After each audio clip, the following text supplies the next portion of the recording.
Hi, friends. On May 2, 2011, after Osama Bin Laden was killed at his residence, the U.S. Navy buried his body in the North Arabian Sea. All this happened within 12 hours of his death. Osama was the 17th child among 54 siblings. He was actually the son of a Saudi billionaire. His father was deeply religious and extremely devoted to Islamic traditions. Despite this background, the U.S. military didn't hand over Osama's body to anyone. They dropped it into deep sea waters, at a depth unreachable by humans. There were three main reasons for this burial at sea. First reason, his birth country, Saudi Arabia, banned him from returning. So, there was no chance of burying him there. Even though he was born in Saudi and his father was a wealthy businessman, he was denied re-entry. Here's a fact. Once when the Saudi royal treasury went empty, the Bin Laden family paid government employees salaries for 6 months using their own money. Along with wealth, their family also had strong religious faith. Osama, born into such a household, was heavily influenced by religion. Every year during the Hajj pilgrimage, top Islamic scholars stayed in their home, invited by his father. Osama regularly interacted with these scholars. Despite this devotion, why was Osama banned? Because of his extremist ideology. According to his mother, the atmosphere in the college he studied in played a big role. While studying public administration at Jeddah University, he became acquainted with members of the Muslim Brotherhood. Through their influence, he got deeply immersed in religion. He developed the belief that Islam is superior to all else. Gradually, he became an agitator. Coincidentally, during this time, Soviet Russia invaded the Muslim country of Afghanistan.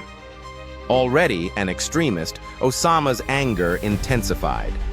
He started frequently traveling to Afghanistan in support. Using his earlier connections, he made new ones with extremist groups working there. With their help, he began recruiting volunteers from Saudi Arabia. These volunteers were sent to fight in the Afghan war. He didn't even bother training them, just handed them over to other extremist groups. He used family connections to raise the required funds. By 1984, he set up his own base in Peshawar, Pakistan. There, he started directly training recruits. He compiled detailed information on all members. This evolved into a full-fledged information system. That system eventually became Al-Qaeda. Meanwhile, Saddam Hussein emerged as Iraq's new leader. He began flexing his muscles in oil-rich nations. After invading Kuwait, his eyes turned to Saudi Arabia. To protect the holy cities of Mecca and Medina, Osama wrote a letter to the Saudi king. The letter requested permission to send his trained fighters against Iraq. Even before receiving a reply, he started preparing his men. But Saudi sought help from America instead. This deeply angered Osama and changed his entire strategy. It turned into a direct confrontation between Osama and the U.S. Why did Osama turn out this way? He was a smart, educated man who turned extremist. He strongly opposed American interference. He wanted no Western influence on Saudi Arabia. Using his connections, he issued a fatwa, religious decree, calling for all Muslims to train and fight in Afghanistan. The fatwa declared that fighting enemies of Islam was a religious duty. It worked. Around 4,000 Saudis left for Afghanistan. Saudi Arabia didn't like this at all. As a result, they banned Osama's movements. But cleverly, he said he was attending a business meeting in Pakistan and left the country, then moved to Afghanistan and never looked back. Saudi Arabia tried several times to assassinate him. Later, when the U.S. asked if they would accept his body, Saudi refused. Next possible country, Pakistan. But even Pakistan didn't want to take Osama's body. In an interview, President Obama said Osama had strong supporters in Pakistan. So the U.S. never considered handing over his body to them. Former Pakistan President Musharraf once praised Osama and called him an ideal figure, even referring to Taliban and Mujahideen as heroes. Pakistani leaders glorified Osama as a martyr. So what could the U.S. do with him? This led to the second reason for sea burial. If buried on land, Osama's grave would become a shrine for his followers. That's what happened with Saddam Hussein in Iraq. That's why the decision about his burial was made even before he was killed.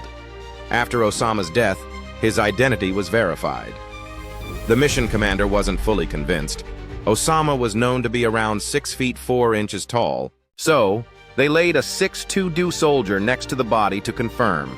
Only then did the commander call Obama and confirm. Obama jokingly asked if they didn't even have $10 to buy a measuring tape after spending $65 million on helicopters. This joke brought smiles to the stressed soldiers. The story didn't end there. Osama's body was taken from Abbottabad, Pakistan, to Afghanistan, then to the aircraft carrier USS Carl Vinson in the Arabian Sea. The carrier was already on standby. Once aboard, the mission commander verified the body again. The body was washed according to Islamic tradition, wrapped in white cloth. A U.S. officer recited a final prayer for Osama. A translator read it out in Arabic. Then the body was placed in a weighted box and dropped into the North Arabian Sea. Within 12 hours, the entire process was completed. Why was the process so carefully planned? After the 9/11 attacks in 2001, Saddam Hussein was accused of supplying chemical and biological weapons to terrorists. At the same time, he was massacring thousands of Kurds. So, stopping him became urgent. The U.S. conducted airstrikes, captured Saddam, and handed him over to the new Iraqi government. He was sentenced to death and hanged in 2006. His body was returned to his birthplace, Tikrit, as per Islamic customs. Even though a curfew was in place, thousands gathered on the streets. Later, Saddam's grave became a pilgrimage site for extremists. To this day, people celebrate his legacy. To avoid repeating this mistake, the U.S. chose not to bury Osama on land. They wanted to ensure his grave wouldn't become site.